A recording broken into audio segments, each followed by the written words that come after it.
This is Pixelated Audio, episode 118, expansion pack 24.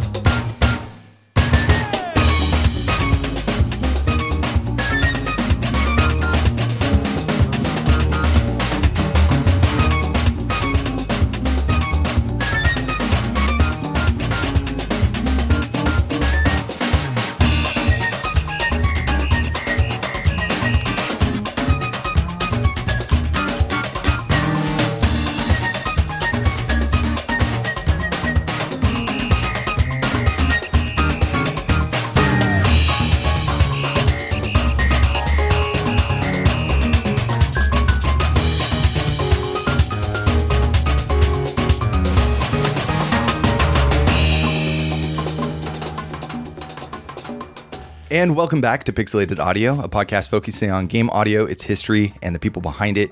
We're your regular hosts. I'm Brian, and this is Gene. Hey, everybody. Yeah, and today we've got an episode that's another expansion pack. There's kind of some reasons behind it, but we think we have a really fun theme lined up for the day.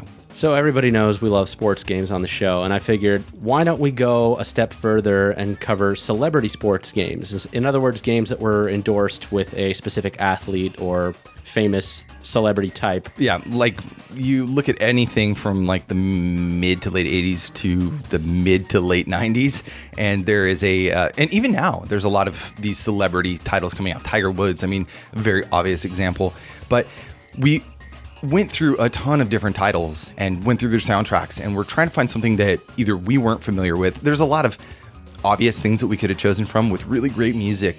But for this, we wanted to kind of do what we do best, and that's find really, really obscure stuff. Well, yeah, but also something that, you know, maybe just not necessarily obscure, but maybe just something that flew under the radar because it wasn't really that great of a game, or maybe it's not really that great of a celebrity to begin with. Some of the tracks that we have are from composers we all know, but these sports games are so, I don't know, not necessarily throwaway, but sometimes you wouldn't expect to find them on there. They're a dime a dozen, right? I mean, how many of these sports games you find in bargain bins? And, well, yes, not as much anymore, but... Oh, no, they're still there. They're just newer systems. Yeah, okay.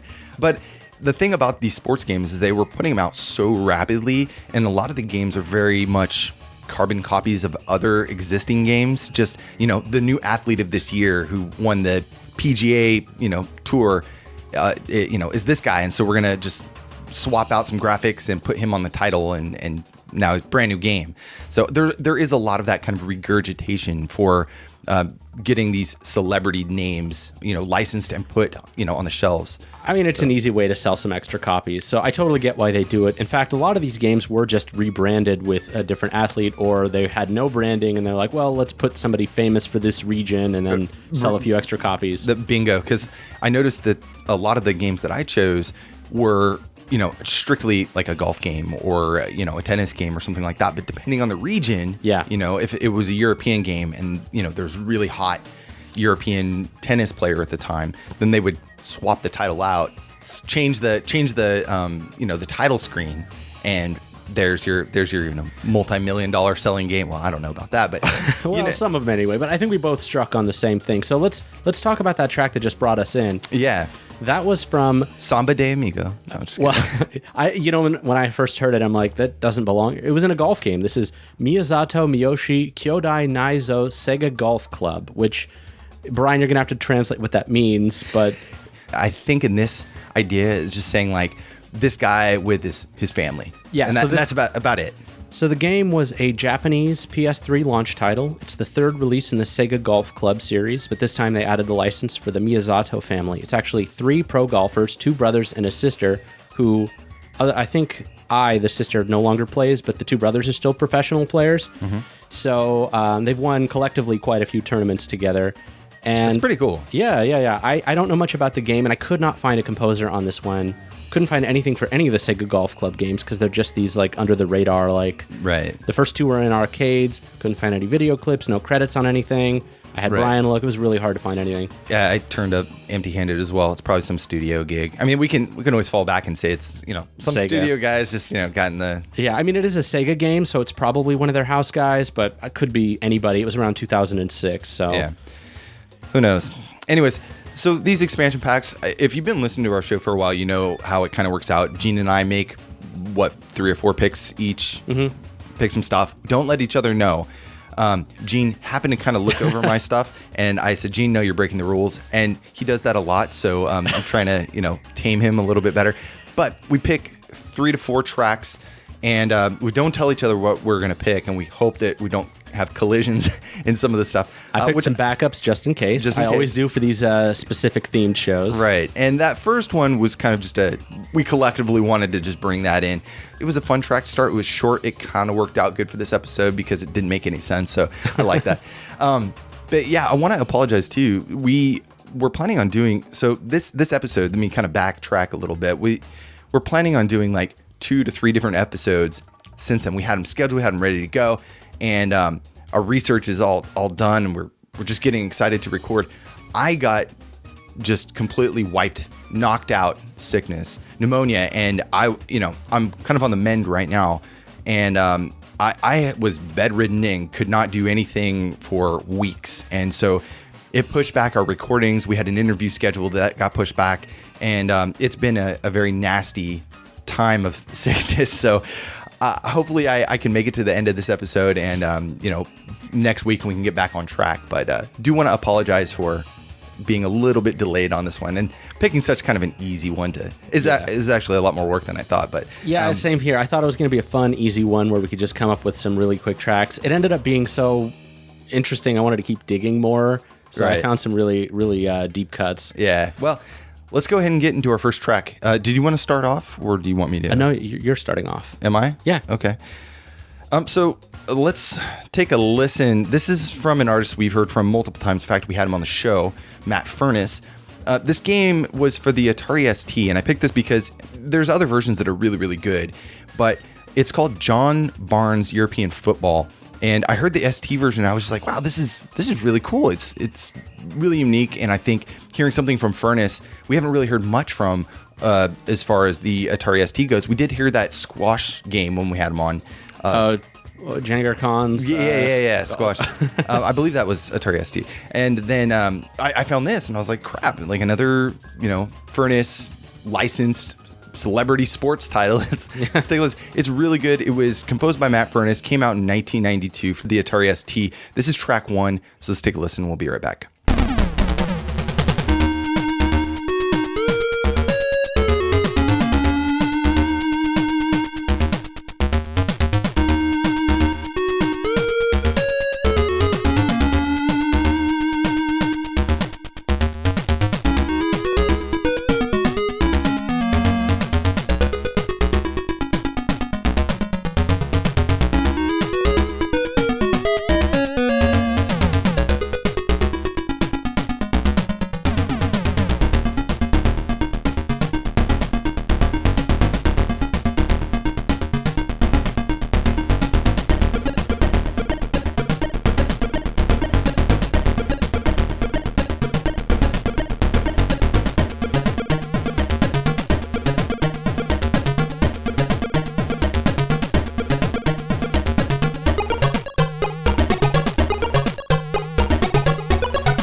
All right, that was track 1 from John Barnes' European Football, composed by Matt Furniss for the Atari ST.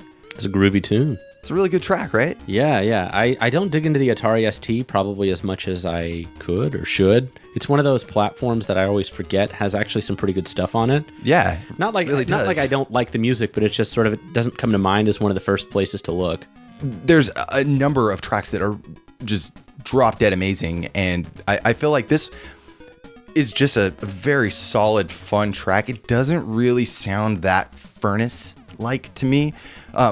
Probably one of the reasons why I liked it, just because, not that, I mean, look, I love Furniss's stuff, but it just was so different for me from some of the other stuff that we've heard before in the show. Mm-hmm. And, other people have posted in Discord and what have you. We know his collection, we know his sound very well. This has kind of a a very, I want to say early Furniss, but it's really not. It's 1992. So. Oh, really? You said that at first, but somehow in my mind I was thinking in the 80s. And this, of course, is using the YM2149. So we got 3 voices of, square, and then we got the 1 noise channel. But it's pretty awesome. A little about the game. So it was released also on the Amiga and the Amiga CD32. I was gonna play one of the other ones. Mm-hmm. They're really good soundtracks, but this one just something a little bit different. So I wanted to stick with the Atari ST. It follows a lot of the same physics and play as Chrysalis' earlier game, Manchester United Europe, or Micro League Action Sports Soccer, which was released a year earlier in 1991. This particular game was released to coincide with the 1992 Euro Football Championships. Mm-hmm. So they really wanted to kind of get some extra cash in on this game. It does mirror a lot of that earlier title, and that's probably why they were able to rapidly get it out. And, we talked about that before. Yeah, I mean, sports games are often like that. They'll either have something that they have that's unbranded and they'll slap a name on it, or they have annual licenses. So it totally makes sense that they would put something out that kind of to coincide with a pretty big, event. Yeah. And so I played the Amiga version and I played the Atari ST version. Both actually played really well. Mm-hmm. I was surprised to find out it wasn't like a throwaway game. It was actually pretty fun. The only gripe I have is that there's a fixed camera. And it's awfully tight. So you see a very small screen or a very small window of the field, but it's also kind of a bonus, like a good point for it, because you can see a lot more of the handling and the techniques, the ball maneuvering and stuff like that. Whereas if it were more zoomed out, if you had that really wide angle, then you might lose some of the more tactical play, and it would be more of just a passing game. But so just so we're clear, we're talking American football or football in the European sense, like soccer? European football. The game title is European football. Okay. Yeah, so it is soccer. Okay. Yes. You said passing. That doesn't tell me which sport. Oh, yeah. Okay. Good point. Okay. European soccer, so I thought that was clear enough. But apparently, if that isn't clear, it is soccer. There is a Canadian football league, and that is very similar to the American football. That doesn't count. Yeah. So anyways, like on the flip side, I was saying there's a lot more handling, and the game does feel very good. It's very nice controls. Even on I was playing it through an emulator, but felt really great. So I had a lot of fun. Now, for this episode, we don't usually talk about like the sports celebrities. And, Gene mentioned earlier that, we're big sports fans, like sports games fans, but we're actually not really sports fans. So, well, I mean, I know the rules of football and baseball and hockey. Well, you've already beaten me because I don't know the rules of football at all. I don't. I really don't. I know there's like 4 yards to a down or four downs to it. I don't know. Something like that. I can figure it out, I guess. I just never watch it. That'll be a lecture for another day. Yeah. But some of these celebrities are kind of interesting. So we looked into a little bit about their history and kind of I ended up going down a bunch of different rabbit holes. So did I. Yeah. The theme was essentially we talk a little bit about the game and also sort of one pretty interesting thing about the athlete, since we are talking about a celebrity. Yeah. But again, this episode was long and hard to research because I ended up going down numerous. So John Barnes, he now retired. He was a Jamaican-born soccer player, very successful in the 80s and 90s, that moved to London at the age of 12. And when he was 17, he joined Watford Football Club, gained a lot of success there, and then joined Liverpool in 1987. So this guy was a huge success, had a huge fan base, very interesting guy, Jamaican-born, and that's where I got into this weird kind of time paradox of research where I started looking into other Jamaican-born soccer players, and this guy John Barnes, he's really interesting. So he kind of gave up a little bit, and he quit soccer to go do some management and coaching, and it turned out to be a flop. So I guess he went to Scotland or Ireland or Scotland to do management or coaching, and the gig just didn't work out for him. So then he ended up going back to London, and then went back to Jamaica to train their soccer team. But just really interesting. Like I was watching some of their soccer practices and stuff on YouTube, and I was just like, wow, I have not done any research yet, and I'm just going down this. I'm watching soccer players. I try to be a little bit more in and out with my research, so I don't have as many deep dives on my people, but I try to have one pretty interesting fact. Well, I wasn't supposed to go that deep into this guy, but anyways, fun track, and I had a lot of fun fun digging up the information, but also, again, anything that Matt Furniss puts out is always awesome. It's always fun to listen to, and he has like really nice bounce to his composition style that I really like, even though this does kind of take me as maybe not so Furniss-like, but very cool track. Yeah, definitely. So, not to be outdone by Brian, I also have a track from 1992 by a composer that we know. This is from Carl Lewis Challenge, composed by Chris Huelsbeck on the Amiga. Yeah. I'm glad you picked ST, so there's still going to be some rivalry. Some old British computer folks are going to be upset. We got ST versus Amiga. So I know this track, and it's a pretty good one. So I'm glad you picked it. So, Yeah, it's definitely a fun one. Let's take a listen, and we'll be right back.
That was the title theme from Carl Lewis Challenge on the Amiga from 1992, composed by Chris Huelsbeck.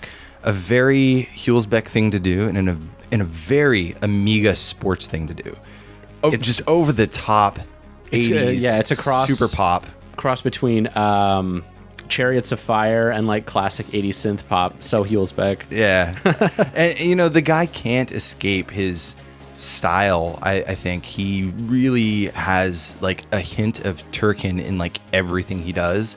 But that's not a bad thing. It's so fun. I really just love that style. Yeah. I think towards the end there, when you hit this like grunge guitar, just this one like ground. I like that little change of pace there. It's cool.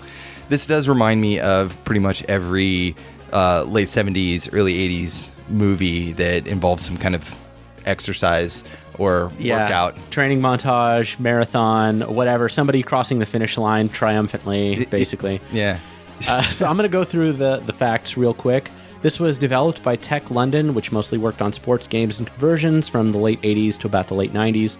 Its parent software company was also known as Chrysalis. I think it was exactly the same company that you were talking about earlier. Chrysalis, yeah. And the parent company lasted a few more years, I think, till the early 2000s, but they are now defunct. Chris Huelsbeck, he's been composing for about 30 years now. Still composing, actually, here and there. Not as much as he used to, but definitely still see a couple of new games with his name on it. And he's overseeing a lot of like the concert projects that, some of his old stuff, he's flying all over the place and driving his RV everywhere. He's done a few orchestral concerts of his work on Turrican, and what else he's done like 3 or 4 of them, right? Yeah. He's done like I think he did like a SIDA anthology. Yeah, that makes sense. Yeah, or Amiga anthology. He did a bunch of like anthology albums. In fact, we had him on for our Jim Power episode. Episode 53. I have that in my notes. Yeah, 53. And we still owe that guy a Mexican Coca-Cola. Oh, with real sugar. Oh, I didn't remember him.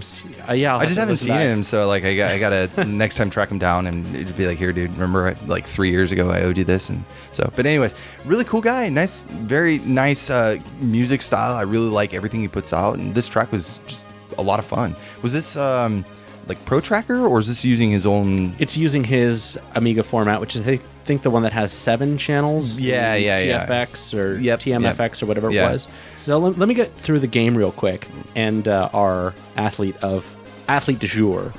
So it's sure. The Amiga game is named after the American Olympic track and field star Carl Lewis. It's about competing in track and field events like the long jump, javelin, sprints, that sort of thing. There are 2 parts to the game. The first is training your squad using spreadsheets, quite literally, to modify the training regimens. Like, this person's going to be doing a little bit more aerobic exercise. Not super exciting. The second half is timed events where you run or jump or throw. So you have this little meter that kind of goes back and forth, and you time it when it gets to one side or the other to like move your legs. It doesn't look really that sounds like fun. They needed to add the power pad for this one. Yeah, it's almost like the spreadsheet stuff made the game tolerable. I don't know. I saw some video of it. It looked really, really boring. Oh, man. But Carl Lewis is he's probably not as well known these days, but I remember hearing his name a lot. I was going to say, this is actually probably one of the few people in this episode that I know. So he's won 9 Olympic gold medals and 1 silver. He's set world records in the 100-meter dash, 800-meter, and 400-meter relays, and he holds the world record for the indoor long jump, which has stood since 1984. He's one of only 3 Olympic athletes who won a gold medal in the same individual event in 4 consecutive Olympic Games. That's really impressive. If you think about, people are often starting the Olympics at like 18. Yeah. 4 Olympic Games, what's that? 12 years if you count the very first one. So by then you're 30 competing against 18-year-olds. I'm sure his like knees are just about ready to give out at that point, right? Yeah, and in this case it was the long jump where he won in 84, 88, 92, and 96. So he's had some small controversies over the years about doping and whatnot, but apparently years later it was found that he was below the limit of what would be considered today. So it was a huge scandal because these athletes are under a ton of scrutiny. Right. I understand why there would be that kind of stress. Yeah. And just recently, he is actually an assistant track coach at his alma mater, the University of Houston. So continuing to pay it forward. Nice. Back to the doping thing. I would be very surprised if anybody on this list wasn't doping, because these guys are all like amazing athletes, and some of it's like a little bit. I think there's probably some scandals behind all of them. I don't know. I don't want to draw too strong of a conclusion. I mean, there's so much pressure. There are sponsorships. There are fans. It is very, very stressful at the top when you got this much scrutiny on you. Oh, I was talking about the composers. Oh, no, I'm just kidding. I'm just kidding. I'm just saying, like, I know it's a really, really hard thing to have like a definitive, like, there's peer pressure. There's so many reasons why. I totally have a lot of sympathy for the athletes that are competing at these levels. Right. Oh, totally agree. Anyways, you ready to move on? I'm ready to move on. Yeah. Okay. So we went from the Atari ST to the Amiga, and we're going to jump ahead yet again to the Amiga CD32. And this is from a game called Nick Faldos Championship Golf. This is the title theme, and it was composed by Andi McGinty.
All right, that was the title of Nick Faldos Championship Golf, composed by Andi McGinty for the Amiga CD32, developed by Arc Developments and published by Grand Slam. I mean, it's a smooth jam. Smooth jam. The horns are a little bit, I don't know what that sample is all about, but I really liked it. I thought it was nice, mellow, fit the golf vibe a little bit. Not as powerful as, 64 DD would have been, but, You know how we love our golf games on this show. Yep. It's definitely got that, like, I actually would have picked that out for a menu track. It's got enough going on in the background that you can sort of tune it out if you want to, but... Yeah. The menu track is a little bit more subdued even on top of that. Sure, yeah. I mean, do you want to hear just a little splash of it? Yeah, let's hear a few seconds of that. Oh. Yeah, it's like a nice stripped down version of the same track. Yeah.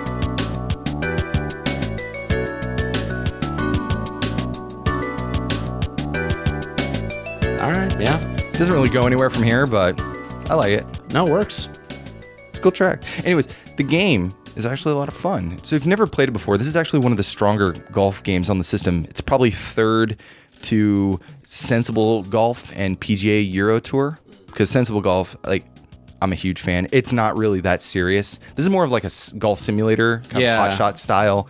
But yeah, this one's excellent. The controls a bit different, say, than Hot Shots, because you pick your power up front before the swing, and then you have to click within this range determined by how much power you have. So it's like this meter that is predetermined by how much power you want to give this swing, right?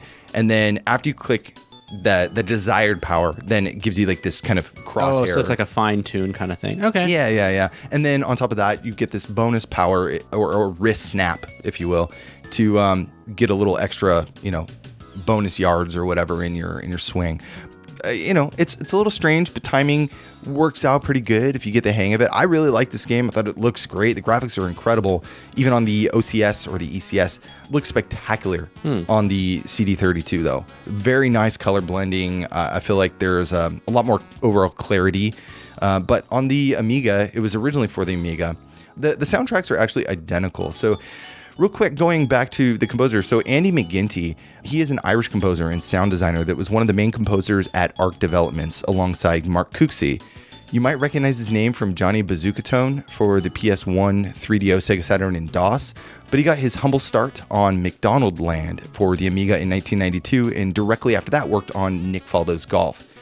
He's worked on a few other titles, WWF European Rampage Tour for the Amiga, Atari ST, and DOS, Bart vs. the World for the Amiga, Atari ST, Game Gear, and Sega Master System, Terminator 2 for the Game Gear and Master System, Network Q Rally for the Super Nintendo, Hurricanes, his only Mega Drive soundtrack, and then World Cup Golf for the CDI.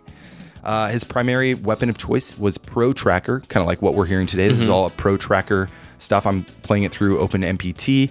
And that's why you're getting a nice blending effect, not just hard panned left and right. But sadly, he's no longer writing music, with his last title being Ultimate Soccer Manager in 1998 for Windows. He's one of these composers that I really only stumbled across as a result of research for this show. I feel like he's kind of... For Johnny Bazooka-Tone? Yeah, Johnny Bazooka-Tone kind of came up when we were looking at potential 3DO stuff. There are a few good tunes in there, but overall the soundtrack's just so-so. It got actually raving reviews for its soundtrack. Huh. Yeah. It's I think a little dated. There's some 90s synths at the time, but I'd say seems like he's a guy who's holding it down with good work, just kind of doing the job. Yeah. Nothing to complain about for sure, especially with this track. Yeah, now he's doing like web development and other kind of custom solutions. I found him on LinkedIn, and he was, just doing whatever a retired composer does. Live life to its fullest, I guess. But the interesting thing here is when it was ported over to the Amiga CD32, it says it was ported by Matt Simmons format. Yeah. And I don't know if that's actually the case because I don't see his name on any of the tracker files. But maybe he did the conversion or the, for the music program. probably? Yeah, that's what it said. It said for the music. So, but the tracks from the Amiga version and the CD32 version are identical. So I'm not sure exactly what his contribution was, but it's cool. Nice mellow track. And a little bit about Nick Faldo before I forget, because I already did. He was an English pro golfer that turned pro in 1976. I believe he was 19 years old. And he had 9 wins in the PGA Tour. He's won more major golf championships than any other player from the continent of Europe since World War I. Apparently, there was somebody else prior to World War I. But Faldo was named the PGA Tour Player of the Year in 1990 and the European Tour Player of the Year in 1989, 1990, 1992. And he's won 29 European Tour titles. Pretty impressive. Yeah, he's still playing golf today. Apparently, he's got to be in his late 60s by now. Golf has a really long-tailed career. I've seen some of these golfers have 30, 40-year-long careers. They don't have to, but some of the ones that still play because if you have good technique, you can be like 1,000,000 years old and still play golf. You know what I mean? Or you could be 1,000,000 years old and still do a VGM podcast. Yeah, we might be doing this for a while. But he's still playing today a little bit. He's not really active in like the major tours or anything like that. That's pretty common. He's mostly doing commentary and analysis on TV as like one of the ESPN sports rooms. Yeah, people. the sports casters, sports commentators. Yeah, sure. Kind of like that. So yeah, still doing his thing. But the real hero here is Andi McGinty for this track. It's a cool track. So moving on, we have our next logical progression. This is Jimmy White's Cueball, a pool game for the Game Boy Color. And this is the BGM1 composed by Manfred Linzner.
That was BGM 1 from Jimmy White's Cueball for the Game Boy Color, composed by Manfred Linzner in the year 2000.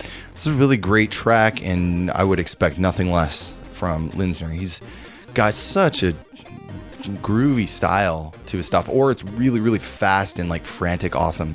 So this is a really nice kind of laid back track. I mean, I guess it works for Jimmy White's Cueball. Yeah, I can definitely see it sort of droning on in the background as I'm lining up the perfect shot.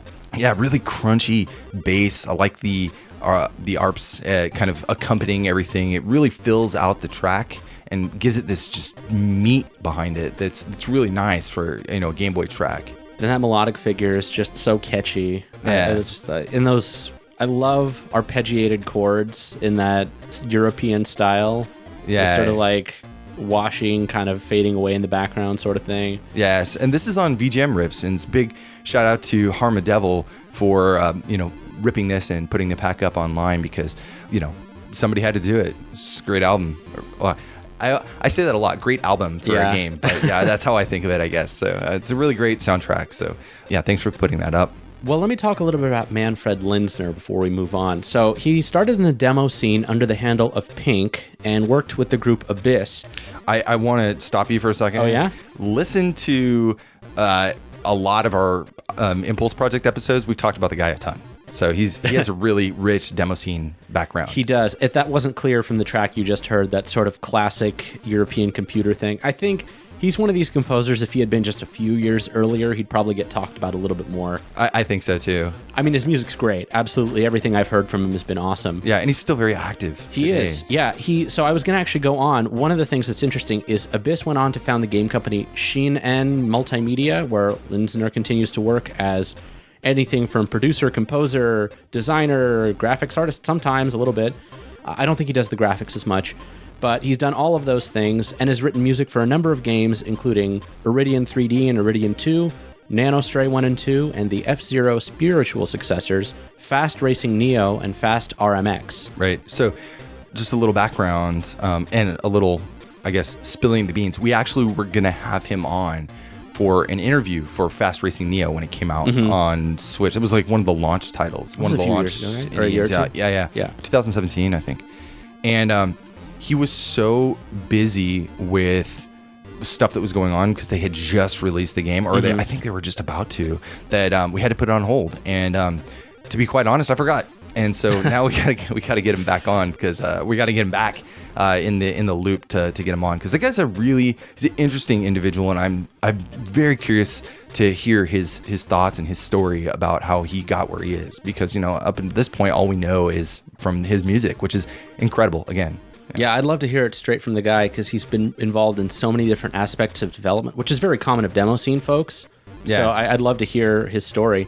Now, and the fact that he's still doing it, I think, is another just a big thing, right? Yeah. A lot of the demo scene crowd has either they still do demo scene work because they're, you know, it's a hobby on the side, and they work at a paper factory on the weekdays. But I mean, he is actually still continuing this as part of his job, and that's a pretty awesome thing. Yeah. Let me breeze through a few more quick facts. The developer of this is Vicarious Visions. They were founded in 1994. They're an American company, and they're still making games. I love that name, Vicarious Visions. It almost implies, like, we're going to ghost develop games for you, like, in the background. But they've done a lot of stuff recently, including a lot of the games in the Skylander series. Destiny 2, they did some work on, and probably most famously, their work on Crash Team Racing and the Crash Bandicoot Trilogy remasters that just came out in the last few years. So they're a pretty active game developer. Right. And now moving on, Jimmy White's Cueball is actually based off of the original Windows game called Jimmy White's 2 Cueball. This was apparently an earlier version for Amiga, ST, and whatnot, 91. So this guy's had a few games based on him. This Game Boy Color version is a downport, features a new soundtrack. It's got a top-down bird's eye view. I think that's probably one of the only ways you'd be able to play pool on a Game Boy Color. Yeah. There was like Side Pocket and stuff for Game Boy, I think, that had more of a... Yeah, but I get your point. Like, a top-down view makes the most sense for the Game Boy. So the original version was more of a first-person view, as if you're, like, kind of aiming the cue and exactly, yeah. Which it would not work really well on the Game Boy Color. So about Jimmy White, he is an English professional snooker player, and I had to look this up. Snooker is a variant of pool which is played with mostly pink numberless balls. I don't know the rules beyond that, but there's about 22 in play at a time. That's about all I know about it. All I know is it's kind of like pool, but not. Yeah, the same kind of techniques apply. It's a little bit more in the mind games because it's different from billiards and pool. Billiards, by the way, is an entirely separate game, which exactly. I didn't look into that either. And he was nicknamed the Whirlwind because of his fluid attacking style of play. He's won. Yeah, I love all that. Right. I love that nickname. He was actually the first game was called Jimmy White's Whirlwind Snooker, the one from '91. Huh. He won 2 of snooker's 3 majors, the Masters in 1984 and the UK Championships in 1992, and a total of 10 ranking events. He's reached the World Championship finals 6 times, but has never actually won. And he's spent 21 seasons ranked in snooker's elite top 16 and is currently ranked at 10th all-time snooker player. He's definitely one of these people. We have a lot of people on the list who aren't necessarily the best of the best, but they either have a little bit more of an interesting personality. Yeah, personality, yeah. So that they can kind of brand a game around them. I've kind of found this about a few of the people that I dug. This is the weirdest piece of trivia that I found on his Wikipedia. In the late 1990s, White's bull terrier Splinter was dog-napped and held for ransom. Splinter became the first dog to have a color poster on the front of the Times, a UK newspaper, and White paid the ransom and Splinter was returned to him, and the dog went on to live for another 3 years. Wow. Yeah, it was just that is the weirdest thing I've ever heard. That's horrible. Because the dude has money, and I know, but you can't still. take his kids, right? So take your dog. That is, I can't even imagine Poor how Jimmy. crazy that would have been. Yeah, what an ordeal. However, Jimmy White, I've seen his games before, so I was kind of thinking maybe you might pick something because I wasn't going to. But like, this is a great track. I'm glad you did. I'm glad you picked it. Yeah, love Linzner. I definitely want to have more of his stuff on the show in the future. Pretty cool stuff. The game itself, though, apparently it's just kind of mediocre. It's just like an average pool game. It's got the usual. You mean snooker game? Well, it has conventional pool and snooker, 8-ball, 9-ball. I think there's 4 modes. You can do it all. Yeah, it's just add numbers. Play how you want. You get to pick your characters, but it doesn't really matter that much because you never really see them except for when you pick them out. All right, you ready to move on? I am. It's on you now. What's up next? Okay, so this is a composer I couldn't find actually. Oh, it's a track from a game that I know very little about. And I actually don't really care to know much more than I researched. It's Shawn Johnson's Gymnastics, and this was released for the Nintendo DSi as their DSiWare. This was released in 2011. I have some sources that say 2010, but I think 2011 is kind of the majority, so let's go with that. Again, I don't have a composer, but it was published by Zoo Games. So let's take a listen, and we'll be right back.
That was the menu music from Shawn Johnson's Gymnastics for the Nintendo DSi. Released in 2011, and I do not know a composer, so just anybody. That was a slick track. I know. Pick your Yamaha keyboard, and we'll just say that was a demo track on there. But no, this is a really smooth. It's not a very exciting track, but it's so mellow, so chill, and it was a strange game, and I just came across this and was wanting to put it in the show. Definitely took the wind out of my sails a bit. I have a track kind of like this picked out, but I knew I need to counter you, so I have a different one instead. Which okay. I'm going to disappoint everybody here who wanted to hear me talk about Garry Kasparov and Virtual Kasparov, but check it out yourself. There's some good tunes in there. We'll get back to it again. So Zoo Games Inc. It was a company based in Delaware, New York, starting in 2007, and they started off as green screen interactive software. It was initially founded by Ryan Brandt and Mark Serement, the founders of Take-Two Interactive. Oh, yeah, I know those guys. Yeah, Serement also co-founded Paragon Software Corporation and also Susan Cummings. The idea of the company was to handle both AAA titles and casual kind of throwaway games. And common story, yeah. Unfortunately, they just kind of fell on the lazy kind of casual game style thing, and most of the stuff they put out was kind of shovelware-y. They only lasted from 2007 to 2012, but some of the amazing titles you might remember them from are Calvin Tucker's Redneck Jamboree. Yeah, classic, all-time. Chrysler Classic Racing, Deal or No Deal, Dream Salon, and Eminem's Beach Party. I'm pretty sure I have all of those games at home right now. If you don't, you need to add them to your collection. Yeah, it's just a really bad game.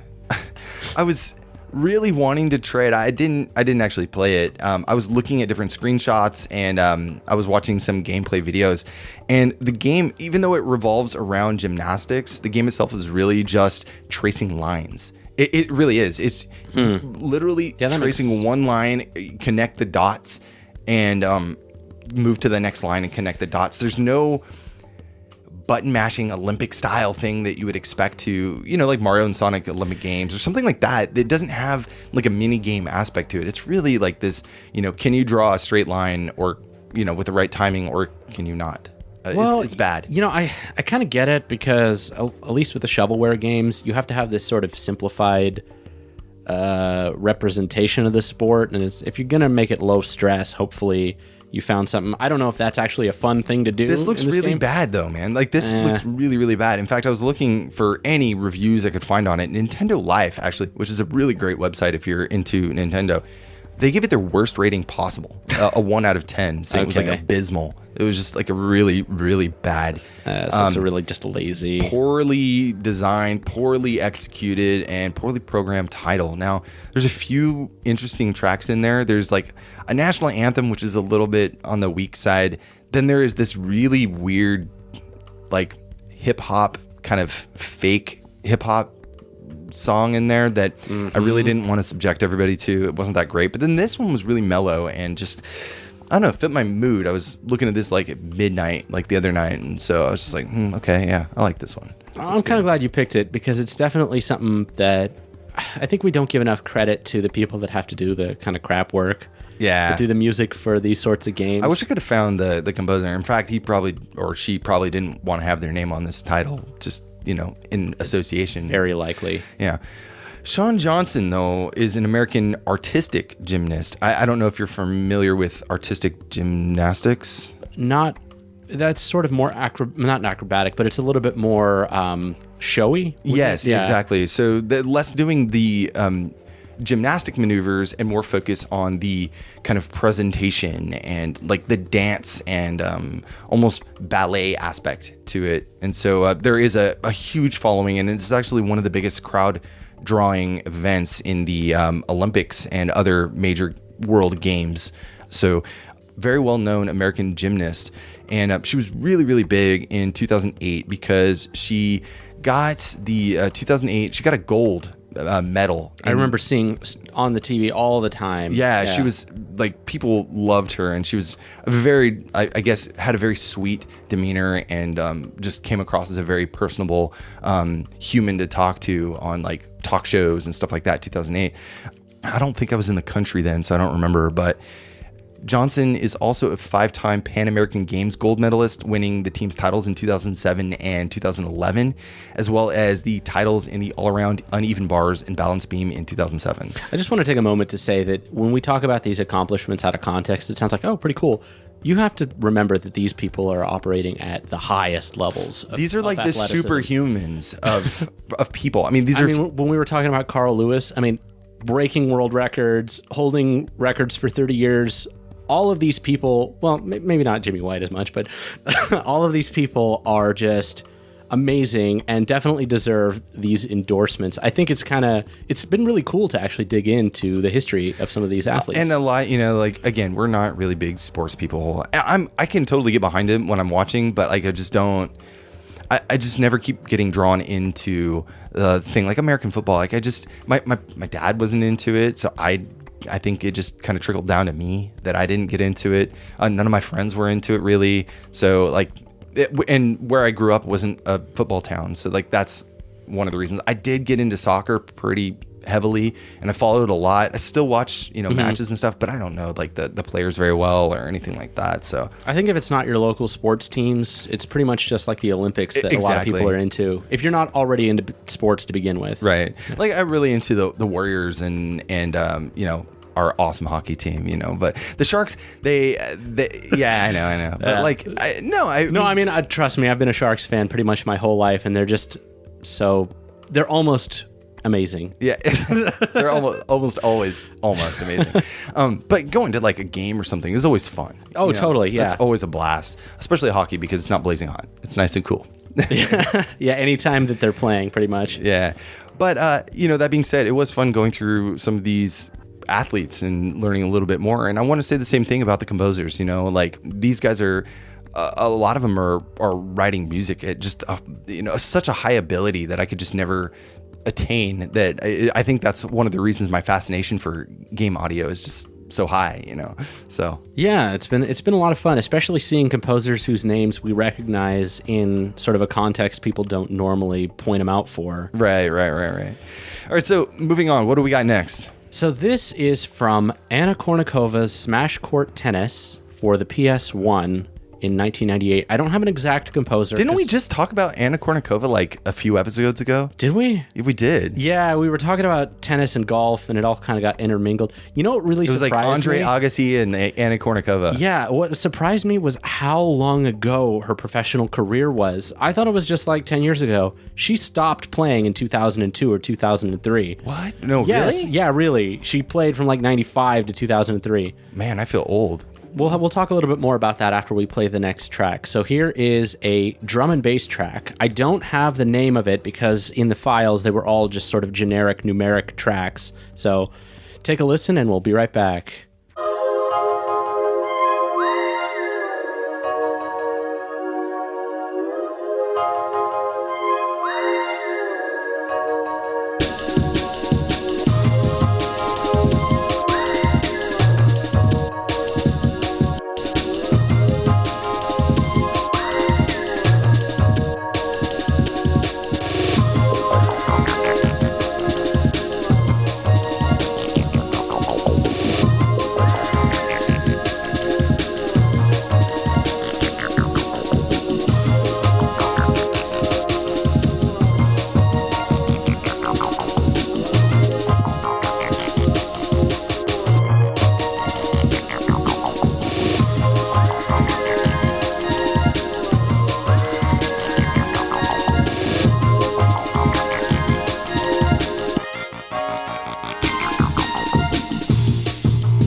All right, that was a drum and bass track from Anna Kournikova's Smash Court Tennis for the PS1, released in 1998.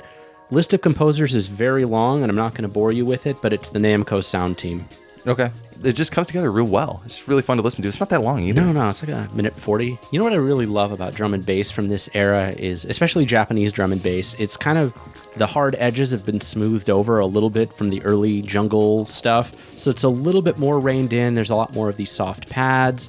It has this very nice texture. Like, there's a lot of heavy elements, but you can listen to it without it feeling like it's just overwhelming. See, I feel like the kind of on the boat with the pads, but I feel like it's also, there's a lot of reverb on the bass and maybe the snare. So you get this really kind of almost open sounding, almost like you're in a basketball, gymnasium or something. No, seriously though, getting this really nice, I guess, lush echo sound. And that's what I mean. That effect is definitely a few years after the early stuff, which is like, here's the raw sample, aggressive, head pounding, really harsh stuff. And I like that too, but sometimes I just like something a little more mellow. Yeah.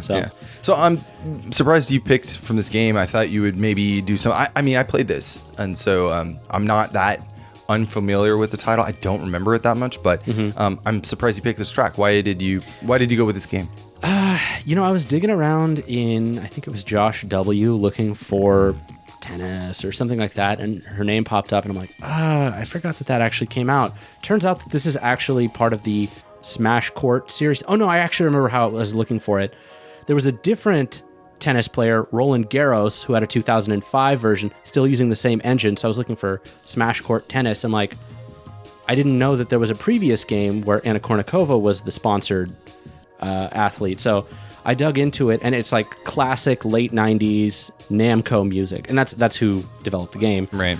If you guys know Namco, they a lot of times had the folks who went by Sampling Masters. Shinji Hosoi is one of them. A lot of drum and bass, a lot of that kind of style of music, and I'm just very drawn to it. I mean, I'm of a certain age, so right. But yeah. I'm right there with you. It was essentially a rebranded Japanese sports game that they put athletes on. So there's nothing specific about this that was Anna Kournikova-esque.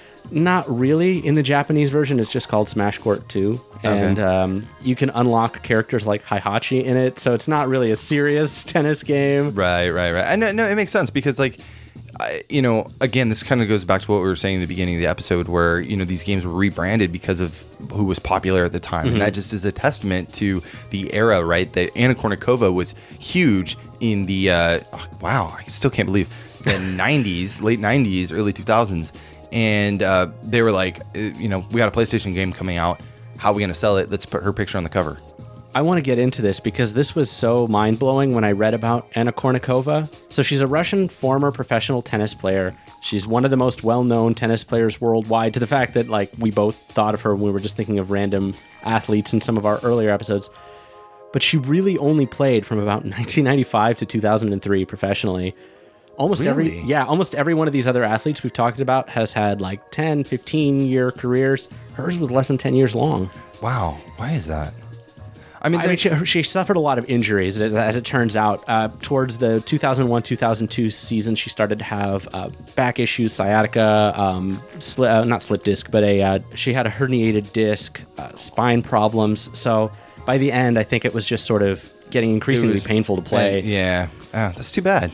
It's too bad because she kind of just fell off the map. I mean, I remember she was really popular and very good athlete, and I'm sad that that's how it turned out, but yeah. What's interesting about that is she never actually reached number 1 in singles. She was actually only ever number 8, which is still really impressive. Right. But where she shined was apparently doubles. And I remember seeing a number of doubles matches where, because that was her forte, and she definitely reached number 1 in doubles matches. Oh, no kidding. So, I mean, the way I'm sure that works is the sort of collective score is averaged out, and number of games won, different partners, different players. So it doesn't surprise me that she was so famous, because doubles are really interesting. They're fun games to watch if you've never seen them. They're a lot more intense. Very dynamic, yeah. Yeah, so I guess we're going to keep with the tradition of tennis moving into the next game. You ready to move on? I am. All right. So we're going to jump ship to the Super Nintendo here.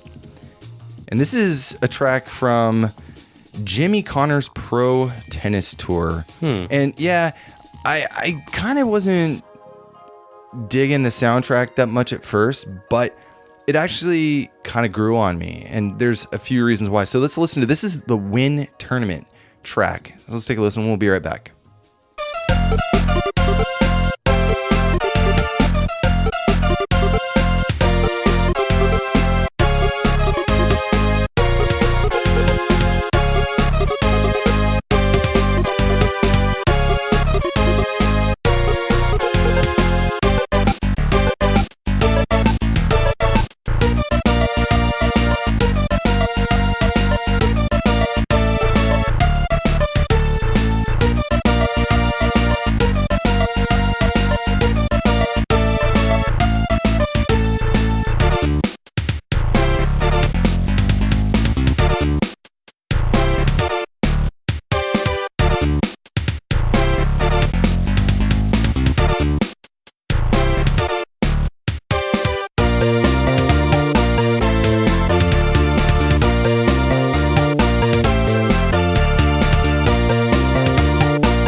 All right, that was Wind Tournament from Jimmy Connor's Pro Tennis Tour for the Super Nintendo, released in 1992 and composed by Roger Goede. You know, that one was it was a little bit shonky, the samples. It totally was. But I actually like the composition pretty well. At first, I was expecting it to be looping the same thing for like 20 seconds and then kind of, all right. I know. That's why at first I wasn't going to put it in this track at all. And then the more I heard it, I was like, you know what? I kind of like this. You know, the chords, those very powerful, almost like elongated orc hits are just, they're a little bit dissonant and they're a little bit detuned. It sounds like they're, kind of bending down the wrong way. It doesn't strike me as like what I would normally like, but I do like where the track goes. And I think that that's kind of what held me, having that and I don't know, I just had a lot of fun listening to it. There's totally with you on that. Yeah, there's a few other good tracks in here. Nothing groundbreaking, but a lot of fun. Yeah, so who did you say wrote this? Roger Goede. It's not a name I know that well. You probably wouldn't. I think he is I want to say he's a German composer. I'm not sure.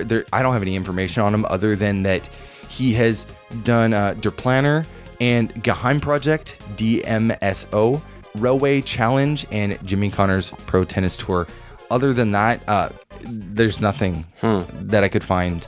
So it might have just been in the scene for 2 years and then got out.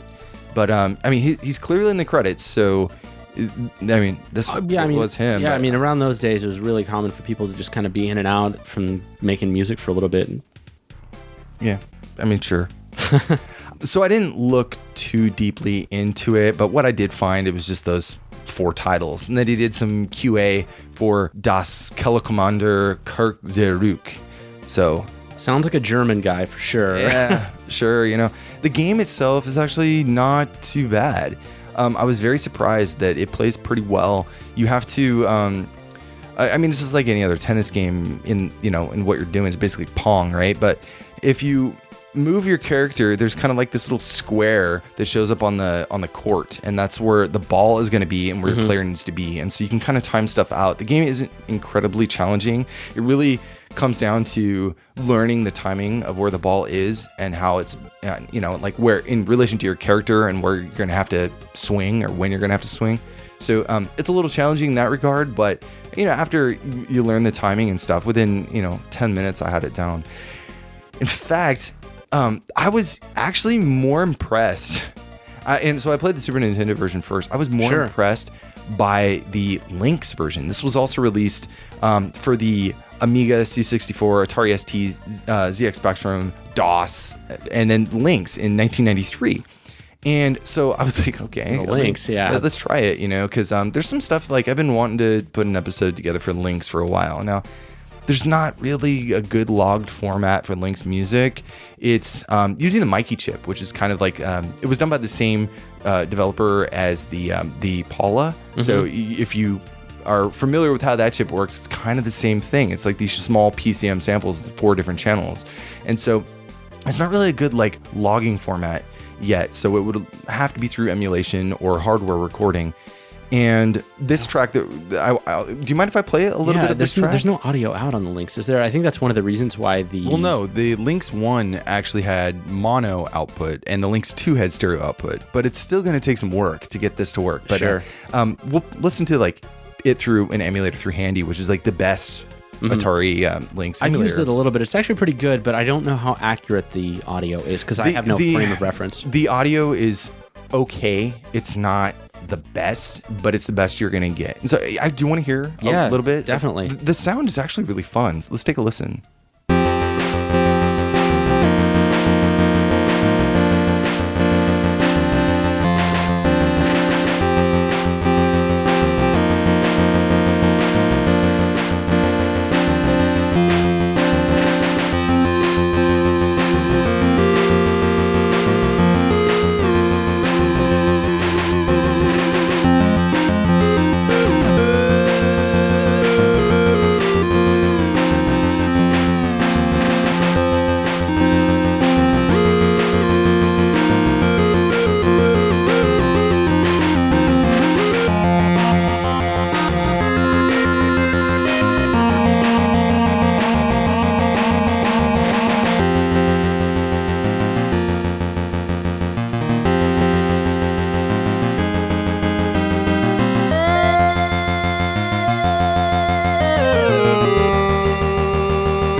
That's a really good track. Yeah, it's really good, huh? Yeah. I should have played that, actually, instead. I remember finding a really good track from, I think, Battlezone on the Lynx, so I'm definitely with you that we should try to find a way to make that show happen. Yeah, this was composed by different artists. This is composed by Paul Tonge. And that's the Lynx guy. I know that name, yeah. Yes. He was a British video game musician, good friends with Tony Williams, and he was part of Tony's company, Sound Images, for a really, really long time. I found this information on VGMPF. But he's done a ton of Amiga and C64 games. He did Power Factor for Lynx. Just a lot of good stuff. He also did Spider-Man and Venom for Super Nintendo, Genesis. Oh, nice. Those were good. Yeah, Cutthroat Island for Super NES, the Rugrats movie for Game Boy Color, and Smash TV for Amiga. So, I mean, he's done a lot of stuff. There's probably about 30 to 40 games he's worked on, I think. And again, I didn't do too much research because I wasn't sure if I was going to play this track or not. But yeah, it's just a fun Lynx track. Yeah, he's another one of these composers that I always sort of find next to another name that I'm a little bit more familiar with. Right. But I know he's actually pretty good. I need to listen to his stuff a little bit more. Yeah, we should.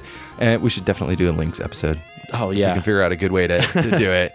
But I got to say, the Lynx version, the speech synthesis or the speech samples are flipping awesome. They're really good. I mean, Jimmy Connors is on there and he says, like, let's play tennis. Like, you hear that every match on the Lynx version. Like, and it's very clear, very clean. It's one of the best speech synthesizers, I guess, or audio samples that you can hear on any of the other machines of that era. Like, it's really good on the Atari Lynx, and it was like one place where it really shined. So you see games really like utilize that speech for the sound output. So yeah, it's really hopefully good. This is foreshadowing for a Lynx show, but if not, just ignore this whole conversation. And it was Jimmy Connors, American professional tennis player, ranked number 1, that held the top ATP ranking for 160 consecutive weeks.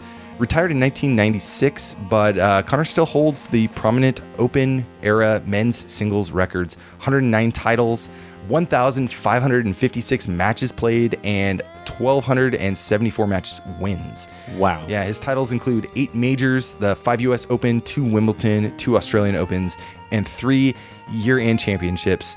The guy is a beast. He's been doing tennis forever, and he still plays every now and then, I guess. Yeah. I feel like I've heard the name a little bit. Yeah, he does every now and again tennis lessons and stuff now. It's Jimmy Connors. I mean, his game has been on like every platform. So, I mean, you might have come across it at one point. No, I mean, like actually just the guy. Random, you'd be watching TV and somebody'd have like a sports game on. I feel like I've seen him play just like when the TV is half on, like 20 years ago. Yeah. It was really big in the 70s, 80s, 90s kind of thing, or early 90s, until he retired. So the guy's got a ton of games. So, It wouldn't surprise me if I'd maybe caught a match of his from like the early 90s. But, right. Yeah. And this is one of those games, too, that actually has a tie-in with Jimmy Connors a lot more than other titles, right? So it's not just him on the title screen. He actually...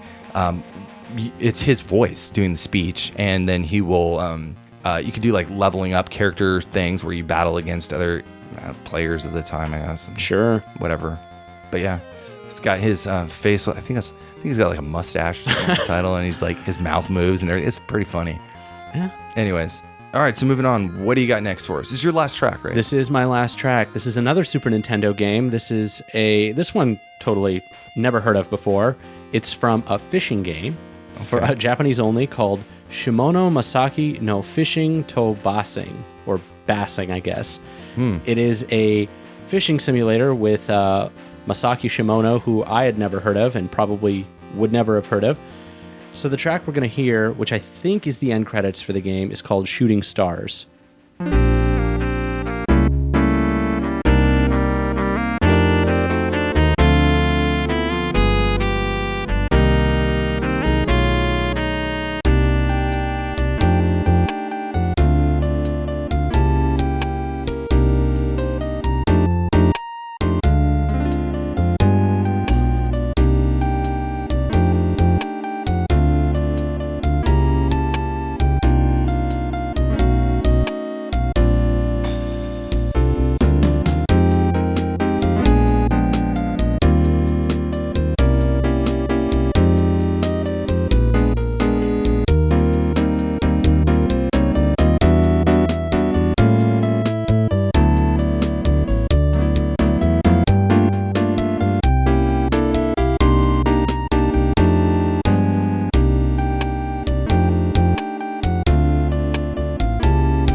That was Shooting Stars from Shimono Masaki no Fishing to Bassing? Bassing, I guess. Like a subculture of fishing? Yeah, composed in 1994 for the Super Nintendo, developed by Natsume.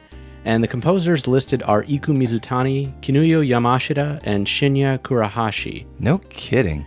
Really? Yeah, some pretty notable names in there. Wait, what? Yeah. Huh. This episode gets the award for the strangest trumpet samples. We've had several tracks now that just have the most awkward. I don't know. This track is awesome though. Man. I loved it. I totally loved it. I could not get through this episode without having to play it. Oh God, so smooth. Oh.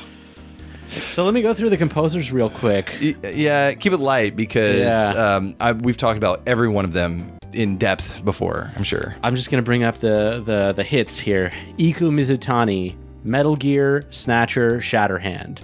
Kinuyo Yamashita, Castlevania, Maze of Gallius, Mega Man X3. And Shinya Kurahashi, probably the least well-known, Tetris Plus and Real Pro Baseball for the Game Boy Color. Sure.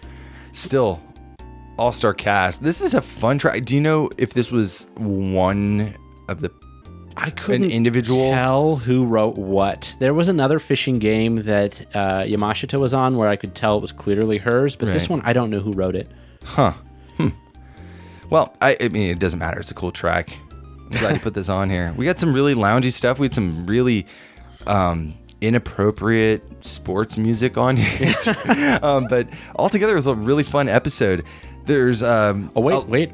I want to give credit where credit is due to Masaki Shimono. Okay. Before we go on. Okay. So he's probably not that well known, but he's been a Bassmaster since at least 1991, prior to the release of the game. Bassmaster. Oh, you know it.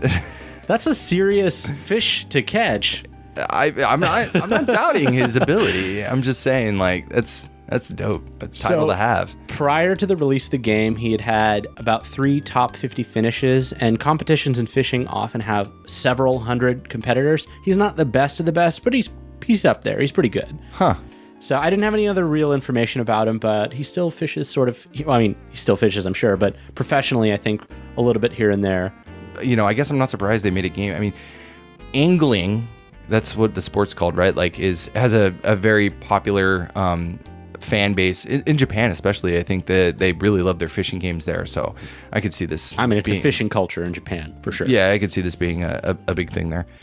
Yeah, did you play the game at all? I didn't play any of the games that I hadn't already played, so I think of my picks, I think I'd only played one of the Smash Court tennis games a little bit here. Oh, okay. I don't think it was this one though. I'd played one of the newer ones. Yeah, not a requirement. I only played it just because out of curiosity.